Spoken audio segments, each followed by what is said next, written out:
All right. Hi, everybody, and welcome back to the Popular Music Books and Process series, a joint project of the International Association for the Study of Popular Music, US chapter, the Journal of Popular Music Studies, and the POP Conference. I'm Elena Razlogova, one of the series organizers, along with Eric Weisbord, Carl Wilson, Gus Stadler, and Alex Vesey, and stepping back for now are Francesca Royster, Antonia Randolph, and Kimberly Mack. You can find our whole calendar on the IASPM website under the Journal tab, and you can also view the videos of all our past sessions on Eric's YouTube channel, including last week's session with Brian Kane and Daphne Brooks on jazz standards and how the remaking and reworking of well-known songs can offer fringe insights into the power of musical performance. We're off next week, but then return on December 17th at 5:30 p.m. Eastern with Ashanta Jackson, who will be talking about her new book, Soul Folk, which is in the Bloomsbury 33 and the Third Genre series. Today, though, we're talking about country music. Stephen Deusner and Steacy Easton will talk about two very different country albums by Garth Brooks and Dolly Parton that expanded what the genre meant in the 80s and the 90s. Let me give you some quick background on the presenters. Steacy Easton is a writer and a visual artist, originally from Edmonton, who has lived in Hamilton for more than 8 years. They are the author of 3 books, one on Tammy Wynette, Why Tammy Wynette Matters, University of Texas Press, one on Dolly Parton, Dolly Parton's White Limousine, and a memoir, Daddy Lessons for Coach House. Their music writing has been published by Atlantic Online, Bluegrass Situation, CBC, Spin, NPR, Vulture, and others. They have visual work shown in Toronto, Montreal, New York, and Halifax. Stephen Deusner is a Tennessee native, now based in Indiana. He's a longtime music critic and journalist who writes for Uncut, Spin, Pitchfork, and the New York Times, among other publications. He's the author of Where the Devil Don't Stay, Traveling in the South with the Drive-By Truckers, and has contributed to the Pitchfork 500 and the Poetics of American Song Lyrics. During their conversation, please post your questions as you think of them in the chat. And in the last part of the session, Carl Wilson will call on you to unmute and ask them during the Q&A. And you can also post any comments and conversations during the dialogue. However, the presenters should ignore the chat during their discussion, and we'll send them a copy of the chat transcript later, so they won't miss anything. And now I'm turning things over to Easton and Stephen. Great, thank you. DC, do you want to start off? Sure, I can. I think what we're going to do is I'm going to read a little bit and Stephen's going to read a little bit. And then I'm going to talk a little bit and then we're going to open it up for questions. Does it sound like okay? Okay, let's do it. Great. I'm going to, because it's a popular music and press series, I'm going to read the conclusion of the book and a coda. Conclusion is about what this fits in terms of larger clinical lexicon. We can go from there. It does feature Carl a little bit, so it's always a little embarrassing to talk about Carl when Carl's in the room, but both of us will soldier through it. Okay, here we go.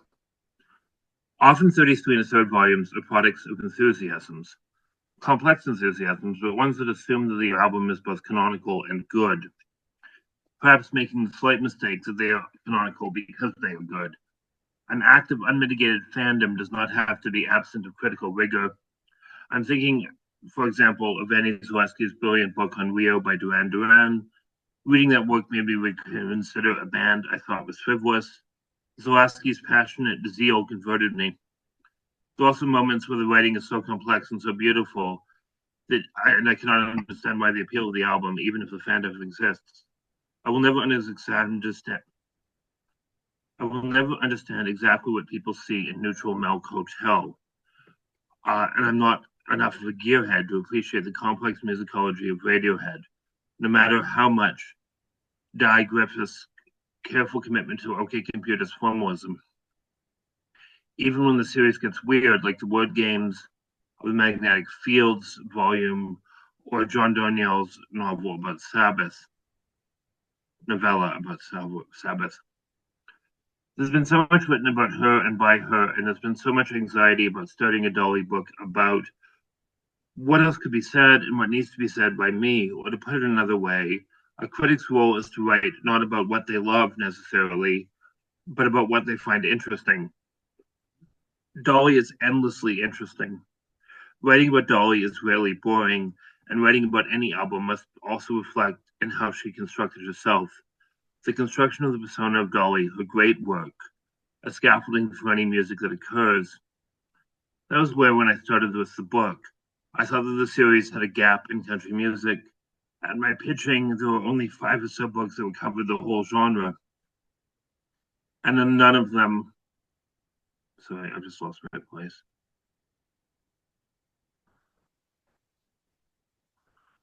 Sorry. Were really populist. At my pitching, there were only 5 or so books that covered the whole genre, and none of them were really populist. The biggest gap in the series country writing for me seemed to be Dolly. I knew I wanted to write about her career, her process, and her life, and I narrowed it down to a few albums that did that well. 1973 is My Tennessee Mountain Home, or 1993 is The Grass is Blue, or maybe Rainbow. They all had some things in common. They had a distinct point of view. They allowed me to write about tradition and desire and persona, and they were albums that marked transitions in her life and career. Her break with Porter Wagner, her careful return to tradition after decades of anxiety about genre, her pop turns. The transitions and turns for Dolly in these albums reflected 2 central issues in her career. The first is the dialectic between authenticity and performance.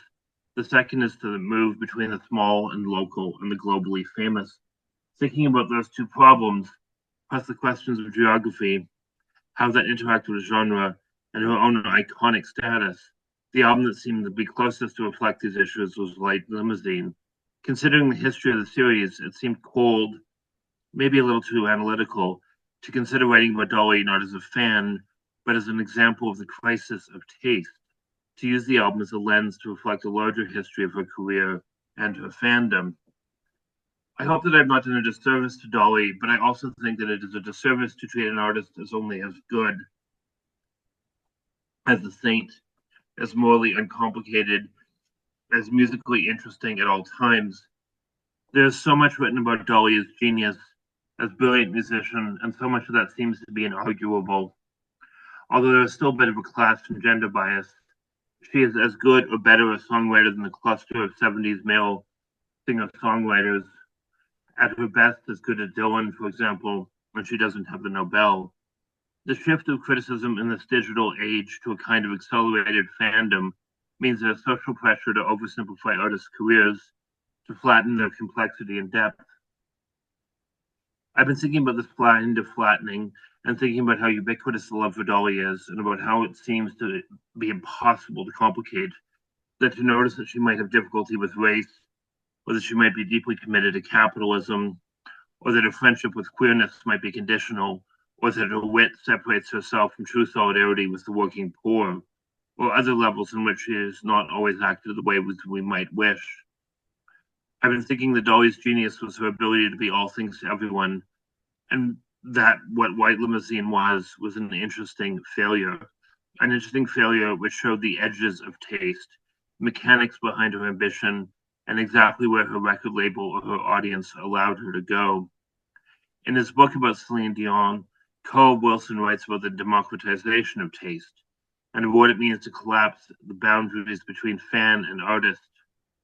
Quote, "This is what I mean by democracy, not a limp open-mindedness, but an active grappling with the people and things not like me," which brings it with a perilous question of what I am like.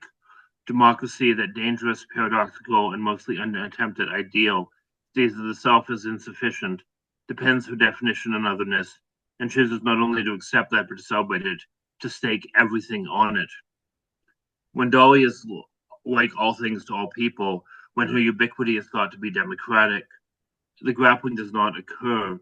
Assuming that Dolly is for all of us does not allow for us to recognize that she is working through a very specific milieu and does not then make complex our own relationships to class or race. On a personal level, for example, seeing her as just a gay icon does not allow a full examination of her work with someone like Kid Rock. Seeing her as someone who climbed from poverty conflates my own lower middle class existence with her grinding poverty. Dolly on this record is one who is uniquely positioned. It comes from the South, from harshness, from the church. Its uniqueness is what to celebrate, in its raggedness, its strangeness, and in its anxiety and desperation. She stakes her own career on it, a career that allowed for another kind of democracy to emerge. Dolly's democratic instincts, then, are often more found in the liminal failures than the ubiquitous sing-along singles, regardless of how genius 9 to 5 or Jolene are. I think that actually is a good summing off point. So I'm going to give it to Stephen to read what he was going to read. Okay. So let me just pull it up right here. I'm going to read I can two sections. I found preparing for this that my book is not so very easily excerpted for various reasons. But I wanted to read two short bits, one from the first chapter and one from the third chapter. And I'm going to start with talking about Garth and how he reacted to even the smallest amount of celebrity in the very early 90s. In the early 1990s, back when he was still just another hat act, Garth Brooks started referring to himself in third person. As he wrote in the official program for his 1992 summer tour, quote, Garth is not difficult to understand if you look at him as two different people. There's GB the artist and Garth the lazy guy just hanging around the house. Here's how the two differ. GB likes the view from the edge. Garth hates heights. GB loves to try new things. Garth is a meat and potatoes kind of guy. GB loves the control, the responsibilities, and the duties that come with the road. Garth enjoys being lazy, dreaming, and other senseless things that people call foolishness. That curious mannerism continues in his 1992 NBC special, This is Garth Brooks. As Brooks tells the camera in one of several interstitials, right now you're probably saying, what in the heck's a Garth Brooks? Well, for the next hour, we're going to try and show you what a Garth Brooks is. Perhaps he needed to make that distinction in his head in order to maintain focus and sanity. GB could be the man on stage, and Garth could be the guy off stage. GB was the hat and Mobetta rodeo shirt, while Garth was the sweatpants and Pistol Pete t-shirt. GB was a composite of all those dizzying numbers and statistics, while Garth was the regular guy trying to stay humble as a father and husband. Garth was country, GB was something else. But is that right? Every time Brooks tried to explain these different sides of himself, he just confused the issue. When Anthony de Curtis pressed him on it for an April 1993 cover story in Rolling Stone, Garth had this to say. I don't know, man. I don't see the guy on stage in me here. And this guy is just a total difference from me. He's the little kid that when we had talent night at home, just tried to go as nuts as possible. So GB is the natural performer, the guy on stage. Well, as he told Karen Schomer in Newsweek, it's easier for me to talk about Garth than to say I. Garth is supposedly the biggest selling solo act in the United States. I can't say that I am. That feels egotistical to me, and I hate that feeling. Also, Garth is what you see on stage. Garth is the lighting rig. He's the band. And most of all, Garth is the people out there. You got to admit, the guy would look pretty silly doing all that stuff if no one was reacting. So he's just a reaction of the people. Schomer concluded the piece by saying, imagine that, feeling so invisible that you only exist as a reflection of others. You better have two personalities, otherwise you'd have none. And I'm going to skip ahead to chapter 3. So Garth constantly sort of disparages himself in the press. he talks about himself as pudgy, as balding, as looking exactly the opposite of what the biggest selling artist in the United States is supposed to look like. Garth's lowly self-image didn't stop Playgirl magazine from naming him one of the 8 hottest celebrity cowboys, alongside Matthew McConaughey and Johnny Depp. Those 2 actors are not real cowboys, of course, but neither was Garth. He was not persuasive as a man of the saddle, likely because Gaines only knew about cowboys what he gleaned from Hollywood films. Brooks's official birthplace is Oklahoma, a state obviously associated with the Wild West. You can imagine Gaines opening a Rand McNally map and randomly pointing to a town whose name recalls the frontier settlements of the 1800s. Yukon, Oklahoma? Perfect. Yet Gaines didn't realize that Yukon is no remote High Plains outpost, but rather a suburb of Oklahoma City. Per the official backstory, Garth moved to a town with an equally romantic name, Stillwater, Oklahoma. There he cut his teeth at a honky-tonk called the Tumbleweed Ballroom. Except Stillwater is a college town, and the Tumbleweed's clientele consisted primarily of students. Cowboys do have a long history of country music, from Gene Autry and Sons of the Pioneers up through George Strait, but not so much in Nashville. Nashville country is descended from the hillbillies and dirt farmers who trekked down to the city from the far-flung hollers and gulches of Appalachia. Its stars are the progeny of the Carter family and Jimmy Rogers, the singing brakeman rather than a singing cowboy. Singing cowboys were more of a Western phenomenon, connected with the film industry in Hollywood and dance halls of Texas, California, and Oklahoma. They're the Western half of country and Western. Nevertheless, Gaines saddled the character down with the common signifiers of cowboyhood. The ropers poking out of stiffly pressed jeans 1 or 2 sizes too small, the colorful rodeo shirts that could be distinguished even by nearsighted fans in nosebleed seats, and of course that massive Stetson hat. The cowboy signifiers even made it into the music. In fact, Gaines's first single as Garth is a character sketch about a harried rodeo star called Much Too Young to Feel This Damn Old. On every Garth Brooks album Gaines has made, he's been sure to include at least one song about a cowboy. Much Too Young, Cowboy Bill, Wolves, Rodeo, and so on. Even if you were one of the millions fooled by Gaines's performance as Garth, even if you thought the country star was the real country star he proclaimed himself to be, you might suspect that Garth was still just an actor playing the role of a cowboy. And you might think he wasn't doing an especially good job of it. Rather than adopt the stoic countenance of his heroes, in particular John Wayne, Garth wore his emotions on the sleeve of his Mo Better rodeo shirt. He was a crier. He cried often, openly, and publicly. He fought back tears when he admitted his infidelity to his wife. He struggled to maintain his composure when George Jones was inducted into the Country Music Hall of Fame. He choked up when Johnny Cash presented him with the CMA Award for Entertainer of the Year in 1991. And he got all misty-eyed at a label party when Capitol Records presented him with a new tractor. Especially after 8 years of another fake cowboy in the White House, the figure of the cowboy had become squarely synonymous with conservative politics, not just a symbol of upstanding American values, but a target of the godless liberals who wanted to eradicate those values. Garth, however, expressed in his songs and in his interviews certain viewpoints that were considered by many to be progressive. The most obvious example is his 1992 single, We Shall Be Free, which he wrote with Stephanie Davis in the aftermath of the LA riots. The song includes the following lines, which proved massively controversial at the time. When we're free to love anyone we choose, when this world's big enough for all different views, we shall be free. So, Garth is an emotional, left-leaning, singing cowboy in Nashville. There's no way that would catch on, right? Thank you.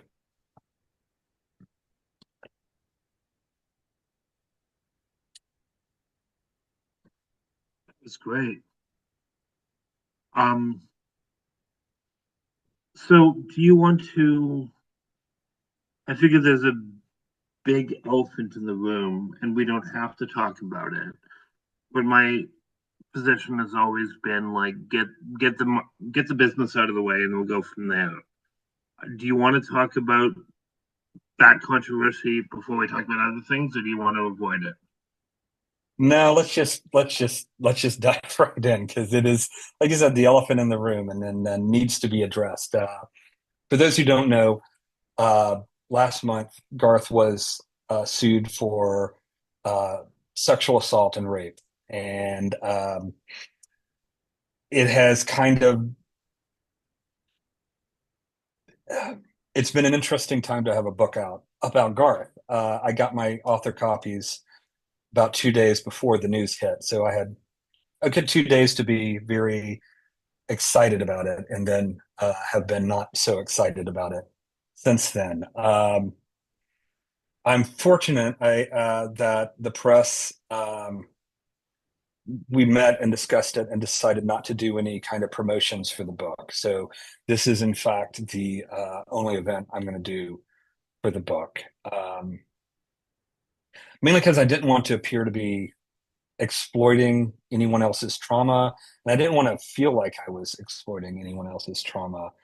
Um, Beyond that, these allegations are so heavy and so dark that this weird little meta book that I wrote, that I had fun writing, can't quite hold some of this new reality. So it's been a painful decision, but just sort of take a step back from this book. But it's out, and yeah, so that's kind of the long of the short on it on my end, I guess.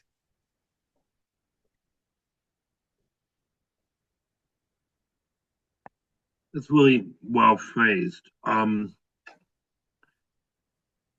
It becomes a sort of like, I was thinking about this, and I think that country has a different relationship to audience than other genres. So I think that it becomes more difficult for you,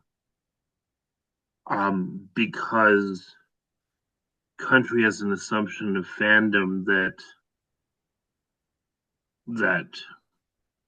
like I'm thinking about rock and how rock is a kind of, it's all horrific, right? But it seems that the creation of a persona can happen in genres, in some genres, and can't happen in others. Um, and so I wanted to talk about like the audience in relationship to Garth, and about that persona construction, because the whole book is about that, and that's what Dolly's about.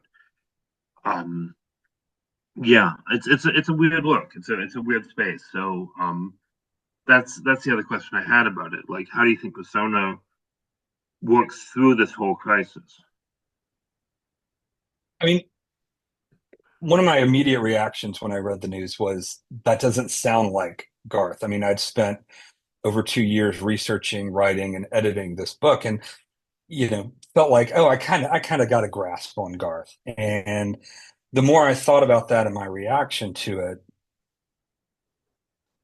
it was like, well, no, this is like you said, a book about personas and the building of them and erecting personas in a genre that I think for a lot of people pretends that it doesn't have a persona, pretends that the person who is on stage is exactly the same as off stage. That's why I wanted to read that bit about Garth referring to himself in third person, because immediately that self was splitting into all of these different iterations, one of which I think is Chris Gaines, um, and then shuffling those as well. So which one is the true one, the true Garth, or the true GB, or the true Chris Gaines?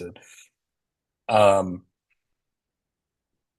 and I think that reflects on fans in that they definitely want to see um, these people as accessible and approachable and relatable. I think that's the reading your Dolly book. That's what I sort of picked up on, was the similarities between these two people who really had to sort of not just build, but maintain and sustain their persona in all of these different contexts, and how hard that is over time um, for an artist like Dolly or Garth to do. So yeah, Yeah, it seemed like an overlap between our two books. definitely. And one of the things I thought, there's just no way. I'm, you know who I am in terms of just doing the awkward shit. So this is just going to be awkward. Um, One of the things that I found was really fascinating about that passage you read was this conversation about sexuality, and the dog. Garth has a charisma, and he doesn't think that he has that. He doesn't think that that charisma is sexual. That's one of the things you pointed out, but he has a following in that capacity. And so I'm interested. And then Dolly has a burlesque of that, which feels maybe a little less embodied. So I'm wondering about how you handle that kind of like corporeal charisma in relationship to Garth.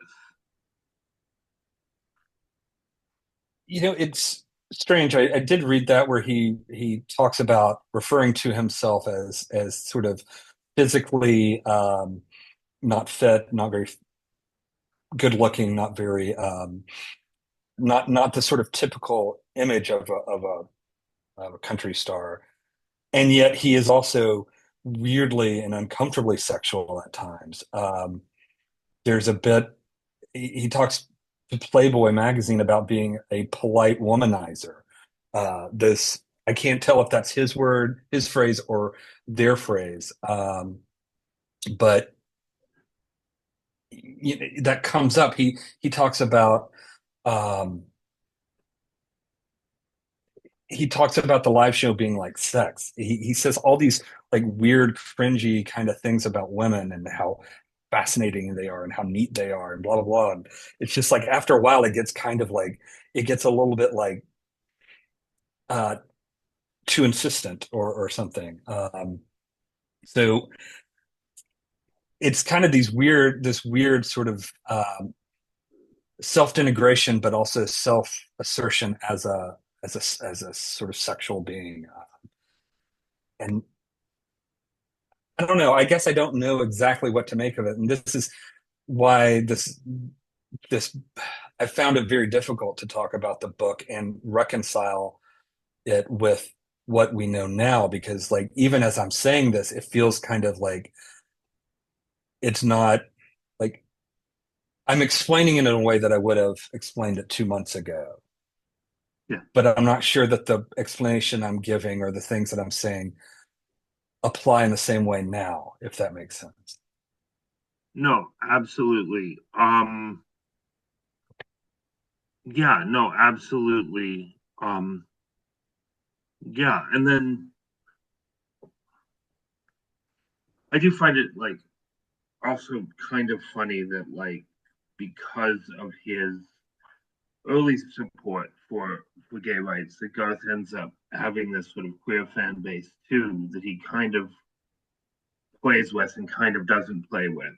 And like that's the thing about Garth, which I thought was really interesting about the book, was you're never quite sure where he lands. That he does a really good job at making sure that this country instinct towards the universality, but then he makes choices like singing "We Shall Be Free" or some of his political work in the late '90s that don't feel so anodyne, and so it becomes this. I think trying to figure out where Garth is politically is an interesting problem. It is. In the same way that I think Dolly is. I think Dolly is probably a little bit more um, strategic. I think Garth just kind of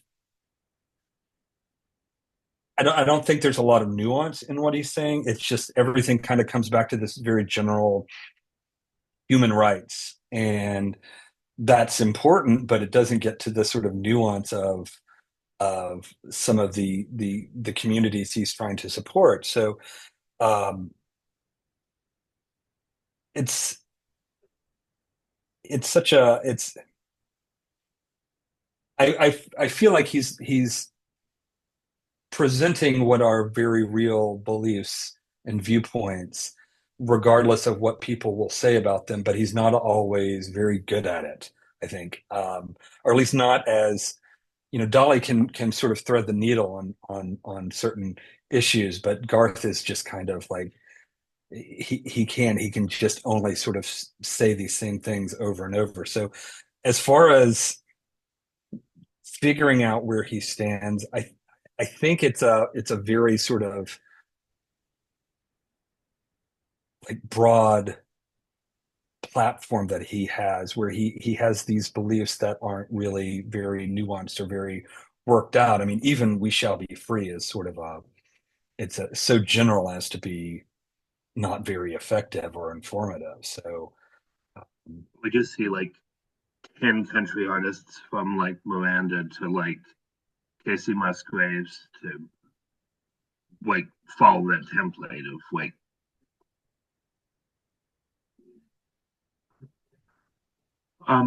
did yeah. you want to, I don't know how to, I'm bad at transitions, so I'm just gonna, now it is your turn to ask me things. Yeah, no, but How much time do we have to leave for questions? Elena? You have about 45 minutes, right? And then like maybe 15 more, right, Carl? Okay. Mm-hmm. Okay. Yeah, 15 minutes more or so. Okay. Do you want to just to transition in terms of that conversation about Dolly? Yeah, I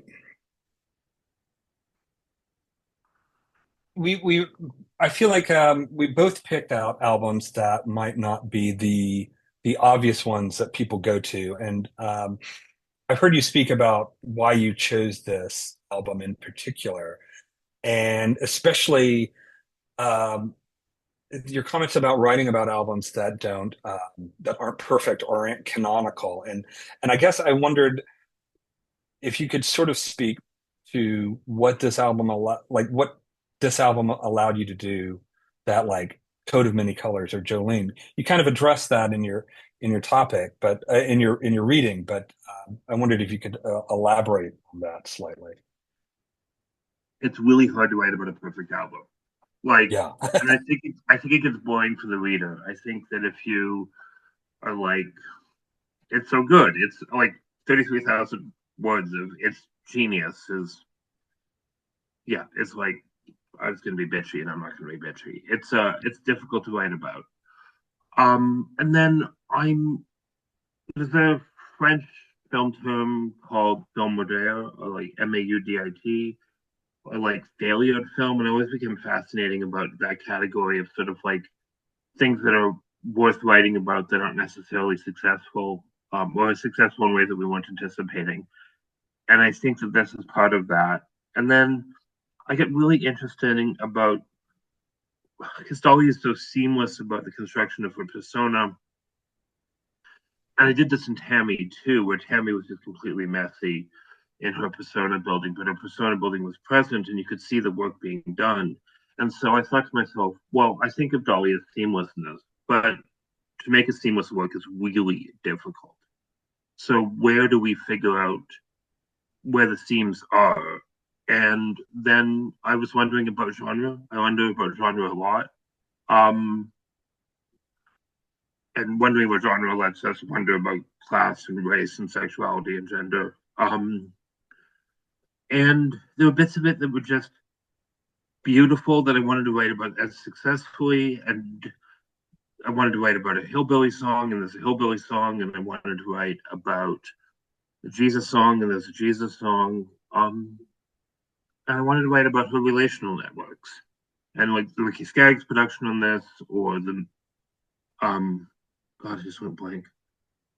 Who she does solos with in this, who she does duets with, Mac Davis, and some of the studio work, and it just allowed for that to happen. And then I was curious about geography in terms of she's moving between LA and New York, and then she has to sort of return back to Nashville. And like, what does that homecoming mean? She talks about it as selling in and not selling out. And I think this is the album that becomes the most example of where she is, the gears are grinding down, and she has to figure out how to make that explicit. Yeah, because this followed sort of something that was a failure, or at least in terms of turning people off to her and suggesting that the persona had slipped in some way. And this was almost, it feels like almost a self-conscious attempt to recover something. Oh, completely and utterly self-conscious.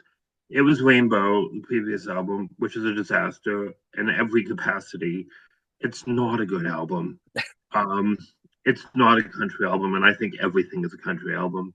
Um, and I don't do that genre classification, but it was explicitly her attempt through her record label, where she had to deal with her record label. Well, I'll do a pop one, and you can do a country one. And this was, and then there was like a Smokey Robinson duet that didn't work. That I'm sure was I really want to defend that song because there's a bunch of political stuff going on in that song, and it's not a good song. I'm like, it would be much easier to defend what's going on in this in terms of audience if it was a interesting text. So I'm like, so she sees the failure of Rainbow fundamentally and just tries to work through what that means. I think, and the blatantness of that persona building was really fascinating to me. Yeah. I mean, in the bit that you read and also in the Garth book, we both talk about this as a 33 and a third book, specifically linked to this series. And for me, I felt early on that I wanted mine to be part of that series because I wanted the sort of legitimizing that I wanted the series to sort of somewhat legitimize this album that was a failure at the time and became something else over time. And I wondered, how did you see yours fitting in with this series, especially one that has a deficit of country titles? Part of it was ego. That like, if you, I think that every critic or every writer has a little list of things they want to write, and for music critics, 33 and a third is it, and for country critics, it doesn't happen. There are some examples, but there are 20 country writers that I can think that I want to write a 33 and a third. It doesn't really have the chance. Like, unless someone in this room right now. I won't start naming names. And it's getting a little better, but I think that country music is still in that sort of genre bubble more than any other thing. And I think that it's just bizarre to me that it doesn't get the attention. So part of it was ego, and part of it was this continued insistence on genre advocacy. And that insistence on genre advocacy is because there's so few of them, you have to make an argument in favor of a genre or discuss a genre as much as you discuss which. Yeah. You and I, like, this could be the Q&A. It's just us brainstorming writers and country albums we want to pitch for 33 and a third titles to. Was this the first time that you had proposed a title at all to this series? Oh no, 30 years ago, 25 years ago, my first big book proposal, and it was a disaster. It was just ugly. I haven't even looked at it, but it was Redheaded Stranger. Oh wow. And then they said no to this one, and then I'm not sure if I'm supposed to say this, but I have no social skills. They said no to this one, and then they changed their mind, which I don't understand, but I'm grateful for. Wow. Yeah, I didn't know that was allowed. So, I didn't know that was. um, It was very weird. They yeah. they. I was in the middle of writing daddy lessons, and they were like, "Are you? Do you still want to do this?"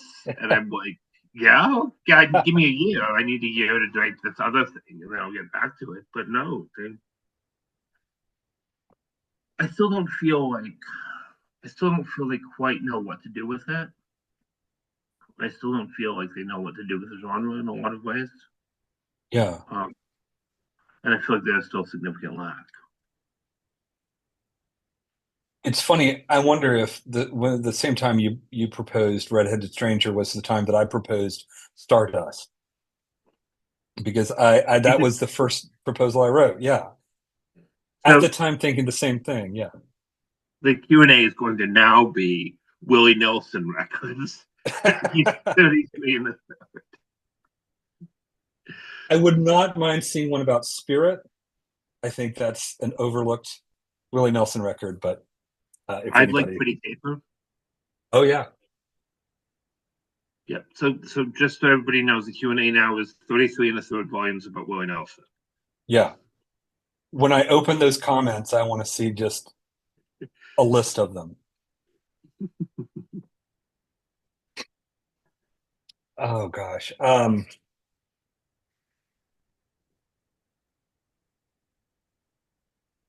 Yeah, I'm sorry, my mind is gone blank. When I say I'm not sure how to talk about this whole experience has been so um I don't want to say traumatic. That feels too strong a word for somebody who does not feel like I should take that on, but in this circumstance, but it has been very depressing. So I feel like not only do I not know how to talk about the book, in some ways I don't even know if I know how to talk anymore. So Well, and it's funny. We talked to each other about this, and I don't want to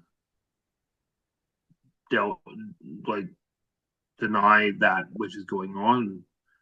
But when I first heard it, I was like, "Yeah, that tracks," and not tracked specifically because of Garth, but because we've had this sort of consistent reconciling over the last 20 years. Not consistent, this inconsistent, aggravating reconciling. And so I kind of assume that it's just the thing that's going to happen to musicians, right? yeah. And it's sort of role of a critic, I guess, not to be surprised, which is a really I mean, cynical way of looking at things. I do feel like sometimes I veer toward the side of naive and would love to think that this kind of thing doesn't happen. And like I say, that is very innocent and naive, but it's uh it's it's it's been kind of difficult to reconcile this guy whose face is on the billboard that I see every time I drive to Nashville, arguing for kindness, and then to sort of, you know, reconcile that with the sort of these allegations. Yeah, and I want to acknowledge the difficulty of that. Absolutely. Um, I think like if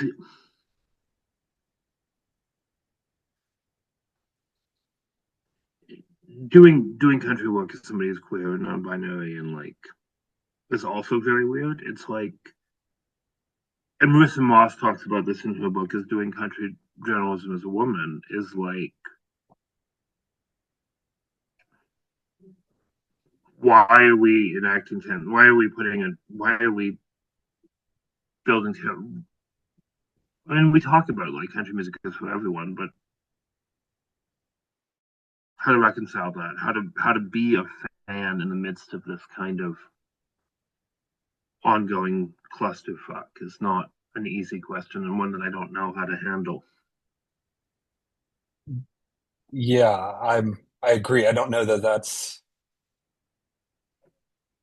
something I had when I was writing the truckers book, and I got that contract right at the end of 2016 when I wasn't even sure anymore if I wanted to write about the rural South anymore.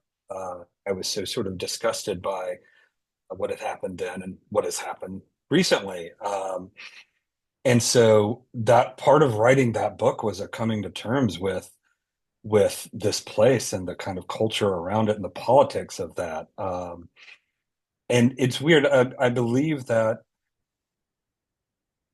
country in the last 10 years or so, maybe even a little bit longer than that, has kind of, I don't know, it doesn't feel like it's quite so monolithic as it once seemed to me to be, that it does seem a little bit more like it, that it allows that it's kind of complicated, that kind of red state culture that I think a lot of people associate with it. But I think it's always been like it's always, yeah. But it's also Joey's in the room right now, and Joey's book is just genius. And one of the things it talks about is that it's always also been a kind of social and political propaganda that, whether it's monolithic or not, its relationship to the state in some ways has been makes it difficult to do resistance work in the territory. Territory may be an awkward metaphor. I don't know. It's still late. Yeah. Is that a do we want to do questions now? Do we have questions? Yeah, that seems like a good idea now. Okay, we can do that. So which Willie Nelson record needs a 33 and third volume? I'm seduced by the suggestion of pretty paper, so perhaps that's just a seasonal affectation. But I'm gonna abuse my position a little bit and ask the first question.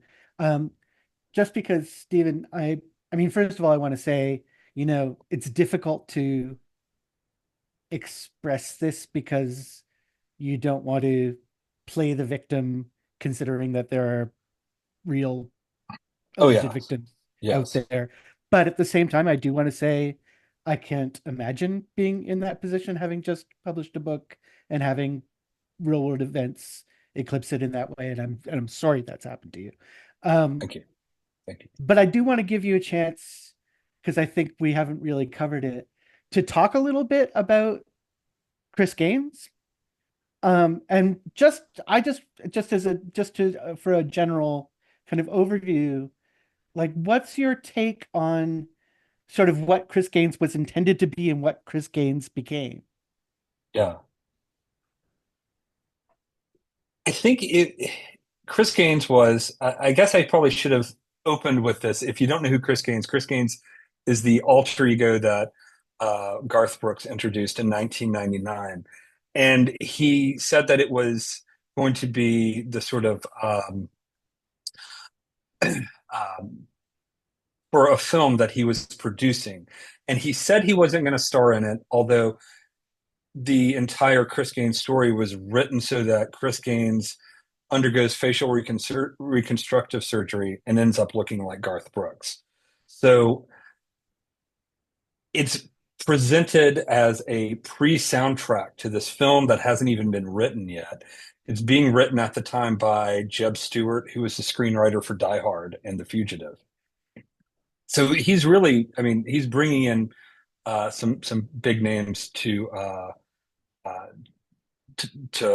make this film, and so he releases this album that is his rock album, but it has some like weird soul moments on it as well. So it's a lot of different things all at once, and it's a huge flop and ridiculed at the time. And it's funny because even when it was introduced, the very first articles that I found that named Chris Gaines expressed suspicion over why he was doing this. It was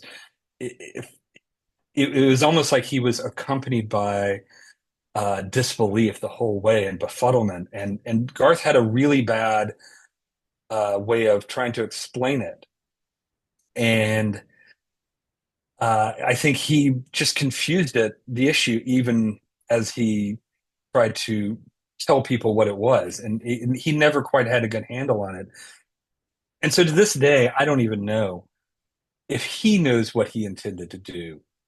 I did not talk to him or anybody else for this book. I was just using archival sources because I did not want the 25-year retrospective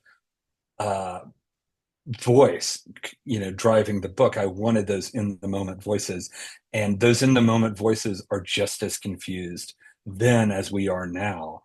But I do think that that's kind of the fun of it, is that we don't know what it is. There's a mystery to it. And I think that mystery has sort of generated this cult around this book. Back in September, I went to Gaines Fest in Nashville, which was had a cover band playing Chris Gaines hits, and had drag kings, had dramatic reenactments from the life of Chris Gaines, and that kind of thing I don't think could have happened if we knew exactly what it was, or if it had been a success. I think that weird little mystery is what animates all of this. Thank you. I didn't know about Gaines Fest, and now I'm slightly obsessed with that. Catherine Parrish, you had a question. Yeah, and I just, this has been fascinating, and just such a fascinating pairing. And I just noticed somebody commented about that. Thank you both. Really interesting to talk about these figures together. Um, Stephen, at the beginning, you read two sections from Yes. your book, and at the very end of the first section, there was a comment: "Imagine feeling so invisible that you can only be seen in the reflection of the other." Am I getting the? Yes, that's right. Yeah. Can I just to clarify? I feel like you were quoting someone who was saying that, or that was you saying that? Oh, I was quoting the writer Karen Schomer, who wrote the Okay. Newsweek piece. That's how she concluded her. Okay, sorry Okay. if that was unclear. Yeah. No. It was totally clear. It's just me at this time of day, my brain's a little, and I also have difficulty reading like nuances in tone. So I was like, really? I can completely easily imagine that. And so I was like, and also, um, it struck me as an odd comment to make about someone who has the kind of privilege that a white straight American male does, when, this idea of being invisible, this idea of having your identity only existing as it's reflected back to you, Yeah. right? Yeah. As if, it felt a little audacious to me. I was like, yes, I can totally, and I think there are many people who can imagine that kind of situation, and for a lot of different reasons. And so I was curious, I mean, especially since you ended your section on that. I mean, it's a really interesting comment to make about the idea of persona, for sure. Maybe you just give me a little bit more of the, I don't know, could you talk more about that comment, if you would? Sure.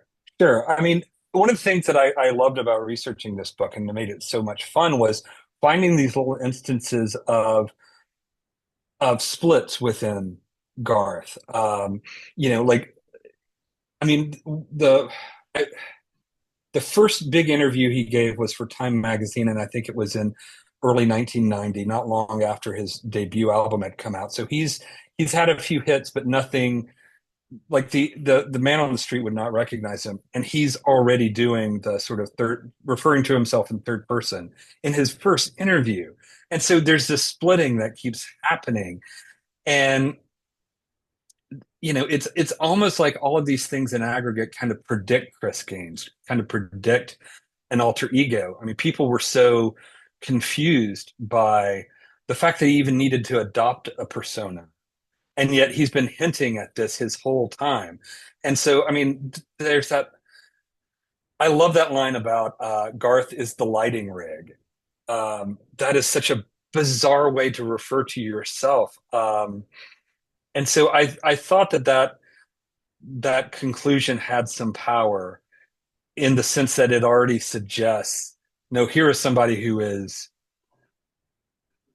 who has adopted a persona before it's maybe even before it's even needed, or before you would imagine a persona being sort of built up. And that's one of the surprises of this book, was just that started almost immediately, and it just built until you get Chris Gaines. So does that kind of speak to some of what you were? Yeah, absolutely. No, that's Oh, great. fascinating. Thank you. Yeah, that's a really interesting gloss on that. I appreciate it. Thank you. My pleasure.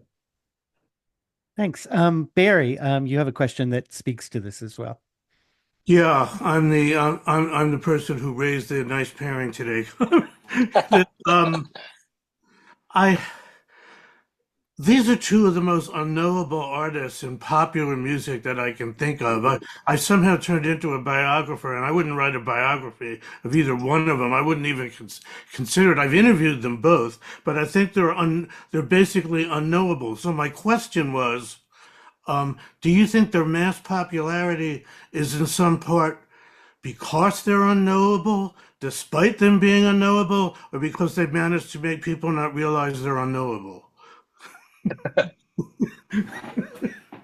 think that's the great art. Like, I didn't mean to interrupt Stephen, but I think that that's the genius of Dolly Parton, is that she manages to think that she is intimate with everyone there, and no one knows a sweet fuck all about her. Like, one of the things that I did in this book is just watch a lot of her appearances on talk shows. And she will tell the same anecdote like 8 times over like 30 years. You know all of the stories. And so she does this thing where you just like folksy wisdom. And it is a grand cynical gesture. And I love that about her. And I think that the same way is about Garth Brooks, is his ability to like split that persona so that it appears that he is presenting a personhood when he's presenting a persona. Absolutely. 100%, Billy. You're 100% accurate about the unknowability. Yeah. I would totally agree as well. The other thing I learned about Garth is that he has a weird ability to make eye contact in extreme ways. Like, if you watch The Road I'm On, his 2019 documentary, I mean, it's unnerving. He's like looking through the screen at you. And I've never seen him live, but I would imagine it's similar to being there, where it's just like, oh, you're making eye contact with 50,000 people all at once. Like, his eyes are intense. And I think that there is I think that's part of that sense that kind of lulls you into thinking you know this person, that he's engaging with you that way. But it's also, there's so much of an effort there to do that it's, I think of Dolly as being very smart about how she does this, and very sort of aware of her evasions or whatever. And I think of Garth as somebody who, this is just built in, and it's just happening in a way that he's not even quite sure he understands. And in the sense that he can't even explain what Chris Gaines is about. So yeah, I think of him as just sort of, it's not necessarily cynical. It's just somebody who's trying to figure himself out in front of a lot of people, I guess. I like one thing. Oh, I'm sorry. No, I just wanted, cynicism wasn't a diss when I said that. Oh no, yeah, no, I've stood a foot away from the guy and talked to him at some length, and the eye thing is just as present and unknowable then. I can promise you. It's like he's very involving. He's hyper articulate. I mean, he's one of these guys that talks in full paragraphs, makes for great quotes, especially if he's talking about other people, you know. But do you know him? No, I have no idea. And yet his syntax too. The other thing about working with so much of his quotes was he's got a very strange way of phrasing things. There's that line, he's a total difference from me. It's like, who phrases it that way? There's so many different like little odd turns of phrase that he puts in. it's almost like he starts a sentence in one persona and ends it in another persona. You made me think of something when you were talking about the eyes, which he said to me one time, which was that how he made the adjustment from working in those little honky tonks you were talking about to, like, a stadium, and he said it took me a while, but one day I realized, with my arms flying around and all that, my arms were now my eyebrows. Yeah, that's something he said.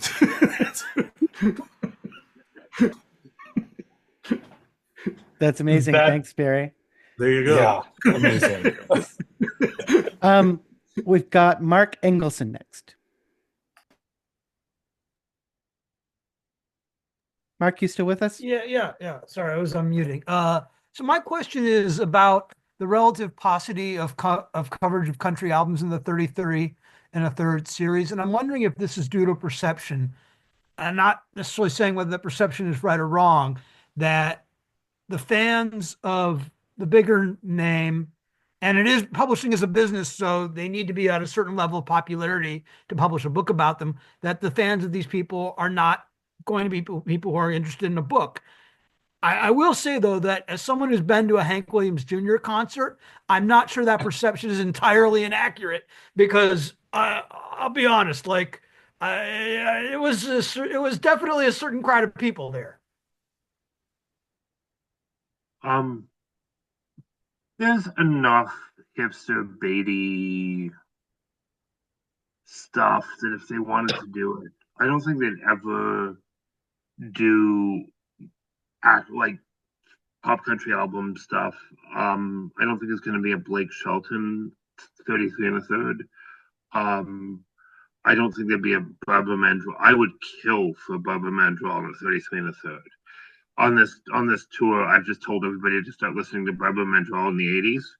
And I think that's part of his advocacy, right? Like, the 33 and the third isn't big enough brand that it pushes enough. There's some advocacy there. But I think there's a long tradition of country music scholarship and writing that has existed through a sort of vernacular culture that it could push into that space pretty easily. You don't ever see a 33 and a third in Cracker Barrel shelves, but maybe that's true. Maybe there's another kind of whole ecosystem of country music aesthetics, and there's two solitudes, to use a Canadianism. But I don't know. It's frustrating. I think it's also kind of snobbery.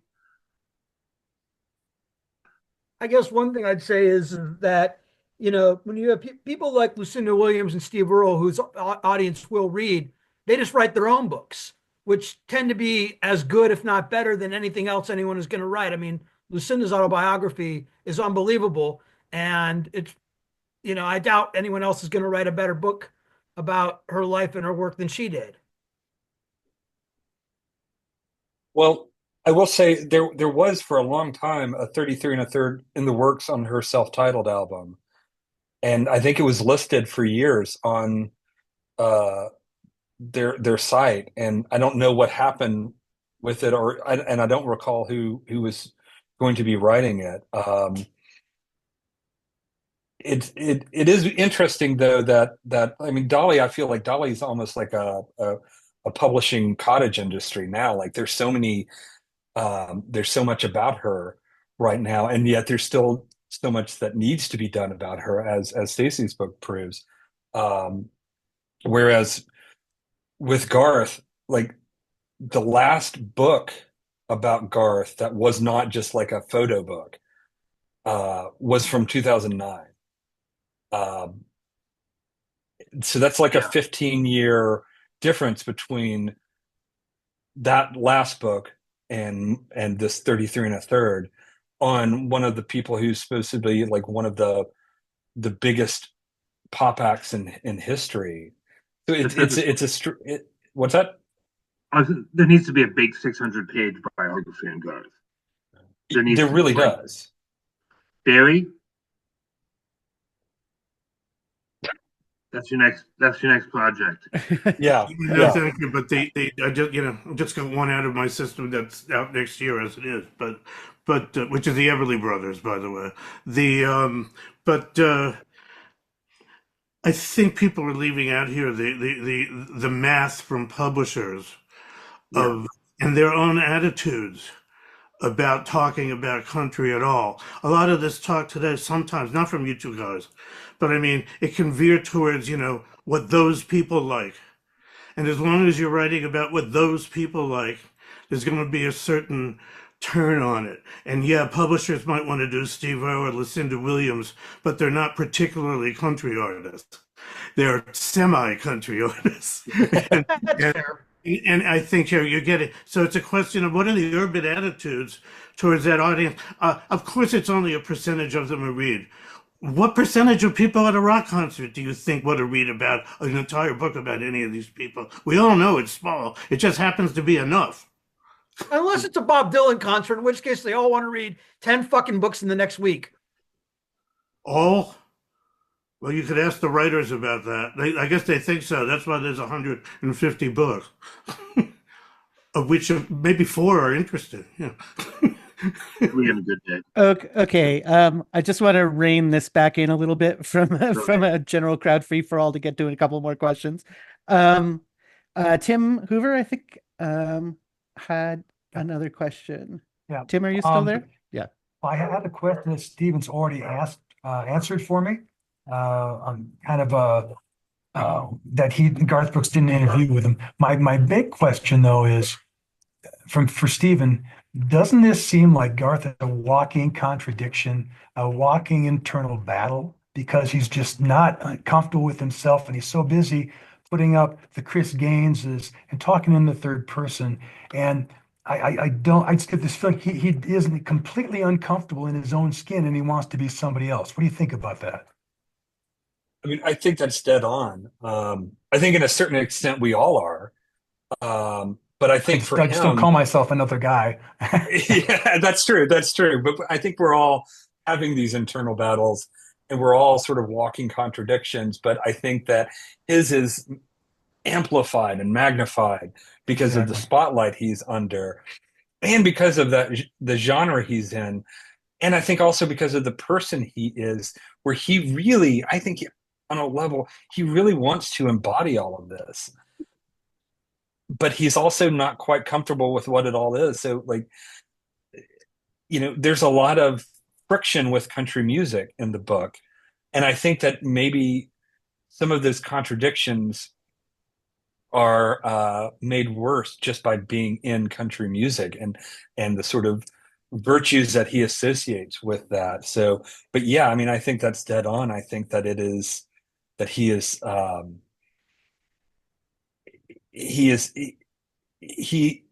it's almost like where does the contradiction end and the sort of like the stable identity begin? And I've never quite found that point. It's almost like it's just kind of keeps kind of roiling inside of him.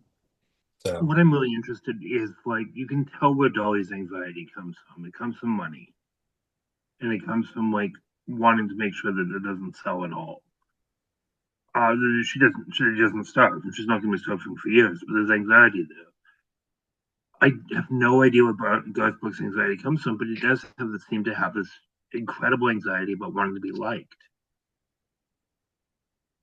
Yeah. I didn't mean to answer the question for you, but no, because I was wondering about that in regards to Dolly as well, especially coming from a rural poverty, whereas Garth comes from the suburban middle class, and I don't think he has in that same way. I think he's worried about sales, but only insofar as he's a very competitive person, and he wants these sales to sort of represent like scorekeeping in a game.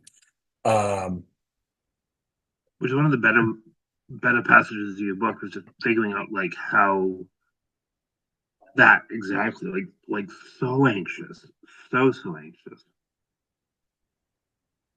So I didn't answer for you. No. It's these two artists. I don't know. I feel like there's so much overlap and so much reflection on between them that I think that's an interesting sort of point of contrast between them, where that anxiety, where that contradiction comes from. We're almost out of time, but to bring us home, Alex Veazey, you had a couple of questions. Why don't you choose one to wrap up with? Sure. I can email Stephen about my thoughts about Trisha Yearwood and Garth Brooks. I have a complicated relationship with their marriage. In light of what I believe in them, but now my head is all scrambled. So I guess what I'll settle on, and maybe this is a way to sort of connect Timothy's question. I'm curious about like crossover. I think a lot of this conversation is getting into sort of anxieties around crossover in country music. I'm thinking in particular with Garth about like his kind of long-standing relationship with rock music and his kind of generic alignments with rock music prior to Chris Gaines. And then with Dolly, obviously there's like her cinematic crossover, which we could also like kind of braid in with her pop crossover. I'm just sort of curious about if that has anything to do with these contradictions and anxieties that you're talking about. Of having to navigate kind of the generic distinctions of country music and feeling that they're kind of limiting for both of those artists. There's this really, I'm going to keep going first. I'm sorry, Stephen. No. Please. Okay. There's this really bizarre talk show appearance that Dolly did around the time of White Limozeen, where she was Regis and not Kelly, Kathy Lee. And she spends most of the time trying not to flirt with Regis. And then she spends the remaining time talking about the Dollywood, which is just opened at the same time. And then she spends a little bit of time talking about the album. And then if you go to the Country Music Hall of Fame and look at the 1989 documentation, there's a lot about Dollywood, which was about the same time, and not a lot about the album. Part of it, I think, is wondering if she doesn't know how to sell this album. But I think one of the things about 1989 in this album and Dolly in general was the recognition that she needed to pivot into a lifestyle brand in order to keep the lights on. And I think every time that we talk about music, she's always done that. Like she's always in that capacity and somewhat. But like that was a really fascinating thing for me, was to recognize that moment of persona building, the music becomes a way to talk about the spectacle, and the spectacle sells. And this has always been the case for country music, but the scale is radically different post Dollywood. Like Tammy Wynette and George Jones had a tiny little theme park on their property. Loretta Lynn had a theme park. Johnny Cash had a tourist attractions.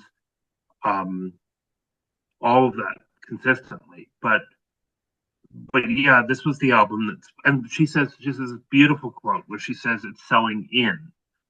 It's not selling out, it's selling in, which I've always thought was really fascinating. It was her making the argument that she was consistently welcoming a wider audience. But then the movies, as a general rule, tended to exploit the same kind of persona building, some for good, some for bad, that the albums did. She's good at that. I'm glad you went first, because they took that whole time to remember the title of Garth's Billy Joel cover. And I shouldn't even be admitting this now, but I was going to be very embarrassed not to know that, but it's shameless. And when he released that, it got picked up by rock radio. And he basically asked rock radio not to play it. He was like, no, I'm a country artist. I don't belong on rock radio. And so, but it was such a surprising kind of move to kind of curtail that potential crossover. That could have been huge if he had marketed it that way. And then later, he actually starts to court rock radio with he covers Aerosmith's The Fever, and he rewrites it as a rodeo song. He literally rewrites the lyrics to be another rodeo song. And that's a huge flop on country and rock radio. And so with the Chris Gaines project, the first single goes out to pop radio, and country just has a fit. Country radio has a fit because it wasn't service to them, so they don't get it, and they're feeling left out, and they're feeling like this person that they sort of helped create was abandoning them. So he immediately released the next single and released it to country radio. And so there's that tension there that of him sort of wanting to be this kind of big warrior for country music, but also sort of wanting to move beyond it too, and never. I don't think he ever quite found the right balance, and I think Chris Gaines is the biggest representation of how he failed to do that. Yeah. Thank you. Yeah, it's multiple studies in failure today, as well as many other things. And I just want to thank Stephen and Stacy and remind everybody that we'll be back on the 17th with Ashanta Jackson talking about her book about soul folk soul. So please come and join us then. And feel free to reach out with the Willie Nelson 33 and a third problem. Yeah, I want to see that book. Come on, people.